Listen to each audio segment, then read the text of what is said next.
Юннань – провинция на юге Китая с разнообразными ландшафтами. Мы давно мечтали посетить это место, и вот мы здесь. Первая цель в нашем списке – Лидян, древний город под снежной горой нефритового дракона.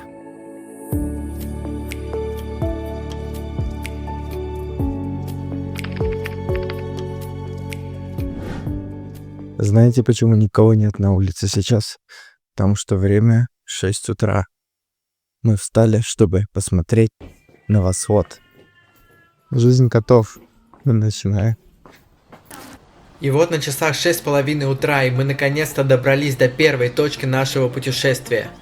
Мы приехали ранним утром, хотели увидеть, как первые лучи солнца окрашивают гору в красный. До рассвета оставались считанные минуты, но небо затянуло облаками и вершину почти скрыло. К тому же прогноз погоды обещал дожди на все путешествие, так что мы заранее приготовились к разочарованиям.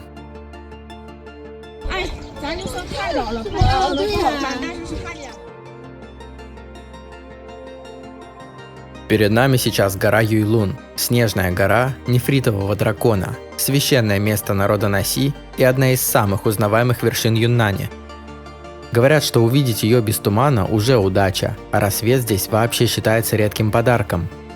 Мы были среди немногих, кто добрался сюда так рано, и несмотря на капризную погоду, уехали с отличными кадрами и чувством, что день начался правильно. Да, гору солнце осветило не так ярко, как на красивых фото из интернета, и облака довольно быстро все снова закрыли, но все равно это того стоило. Момент получился по-своему особенный.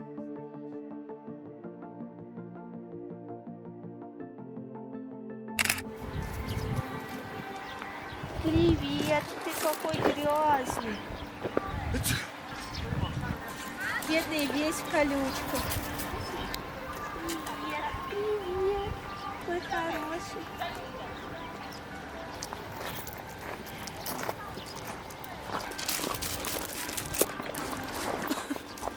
Вот и вонючий.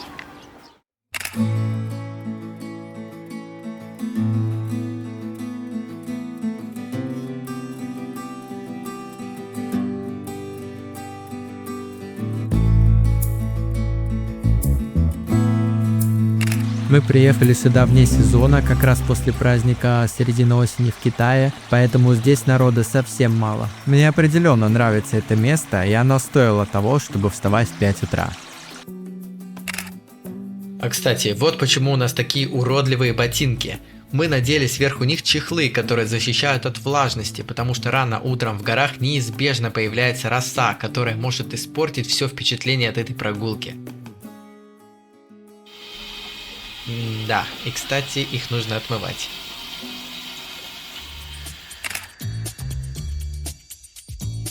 После посещения горы мы отправились гулять по древним городкам Шухэ и Байша. По дороге попадаются стадо баранов и пастухи с коровами, идущие прямо по улице. Поэтому нужно ходить аккуратно. И как только мы зашли в городок, местные музыканты сразу решили взять Варю в свой оркестр.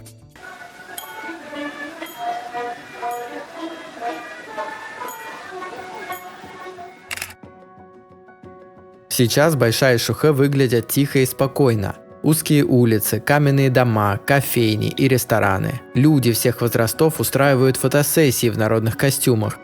Повсюду стоят лавки с сувенирами ручной работы. В общем, эти городки – это отличное место для спокойного знакомства с настоящей провинциальной жизнью и глубокой культурой народа Наси. Здесь также популярен традиционный китайский способ окрашивания ткани. Ткань складывают, завязывают и потом погружают в краситель.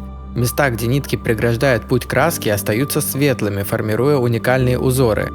Кстати, нам очень понравилось местное украшение, связанное со звездами. Мы купили его и взяли короткое интервью у мастерицы. 这边我们这位女士身上戴的呢，是我们纳西的一个传统元素，是星辰，代表星星啊。因为我们纳西服饰上呢会有北斗七星啊，7个是一组的，我们就提取这个元素，把这个做成了一个挂件。上面呢用到的是破线绣。一根线呢要破成6根才可以把这个绣到这么细节。然后它的背后呢是白铜的底托，它用到了掐丝工艺，也是一种非遗的技艺哈。所以说这个挂件它用了2个技艺，掐丝和刺绣2个。底下呢它的这个坠饰呢是一个我们的万古楼的形象哈，也是代表万古长青啊。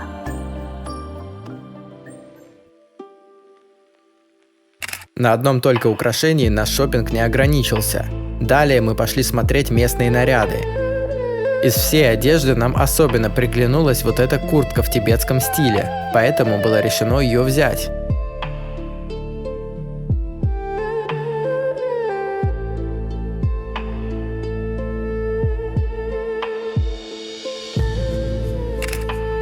Также у нас была задача как минимум не отравиться и как максимум найти вкусную еду. К счастью, ресторанов местной кухни здесь очень много, и все они выглядят довольно прилично. Мы зашли в один из них.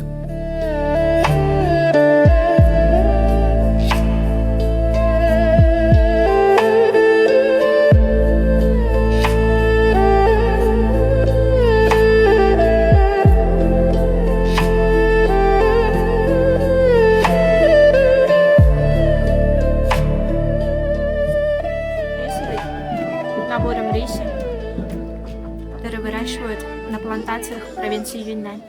Не особо люблю вот эту скользкую лапшу, как ее не ем, все время мне не нравится. Но здесь первый раз в жизни я попробовал такую, которая мне понравилась. Собственно, откуда она и родом, эта лапша, вот дома и вкуснее всего получается. Ну и как полагается после хорошего обеда, можно не спеша прогуляться по городку, ближе к вечеру выпить кофе и отправляться обратно, потому что завтра нас ждет еще одна достопримечательность. Вечером по дороге в отель нас привлекло заведение, в котором продавались картины с необычной письменностью. Нам очень понравился вот этот экземпляр, но, к сожалению, его в наличии не было.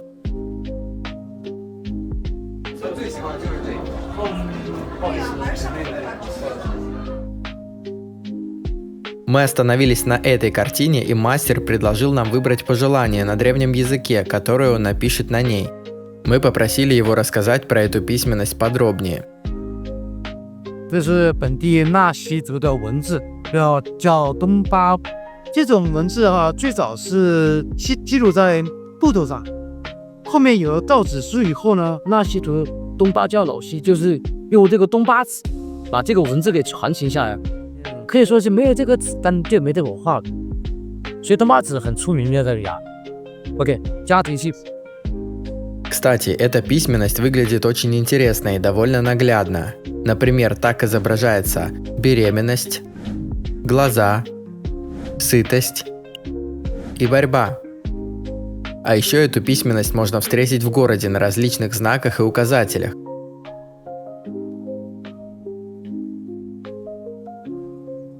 И еще, если верить словам хозяина магазина, то весь этот толстый альбом он рисовал сам. 那下了不少功夫的。对呀，慢慢写嘛，我也就是没办法，就是喜欢这个东西就只能坚持下去，慢慢做。 Прогуливаясь по вечернему городку, мы набрели на не совсем обычную для этих мест улицу. Немного нетипичная для этих улиц тусовка.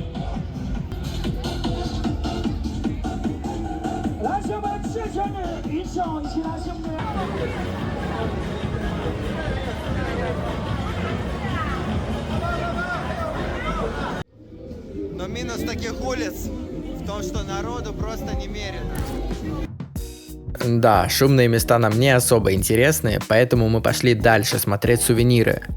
Здесь продается много различных поделок в форме грибов, потому что в Юннане грибы – это не просто еда, это часть местной культуры. Благодаря мягкому климату и горам здесь растут десятки редких видов, которых больше нигде не встретишь. В Лидяне блюда с грибами подают повсюду, поэтому мы тоже решили приобщиться к грибной культуре и пойти ужинать в грибной хот-пот, или, как у нас любят говорить, китайский самовар. Грибной хот-пот обычно варят на чистой родниковой воде с добавлением соли и имбиря, без острых специй, чтобы не перебить вкус.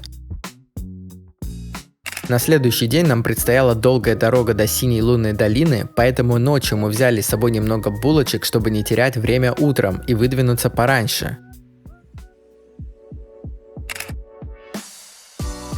Дорога в Синюю лунную долину оказалась реально долгой и все время шла в гору.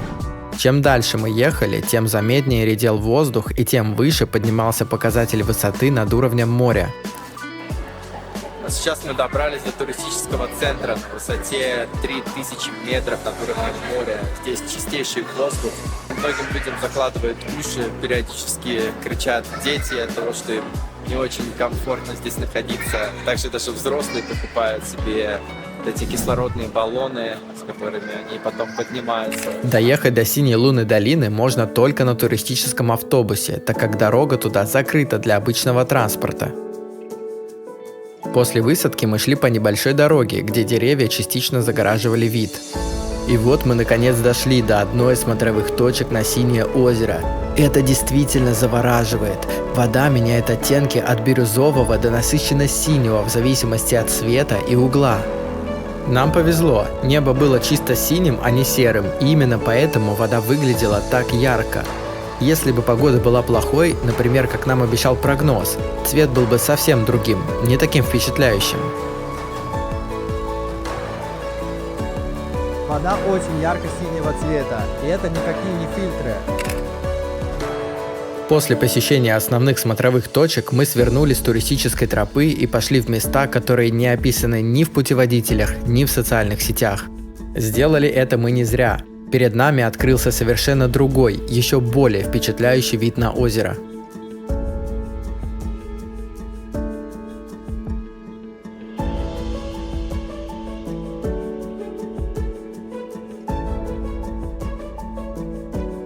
Мы продолжили идти еще дальше и вышли к источнику, к месту, откуда начинается весь комплекс озер. Здесь оказалась самая верхняя точка, и с нее мы смогли увидеть озеро с ракурса, недоступного для других. Возвращаясь обратно, мы понимали, что сделали правильный выбор, свернув с туристического маршрута. И вот почему.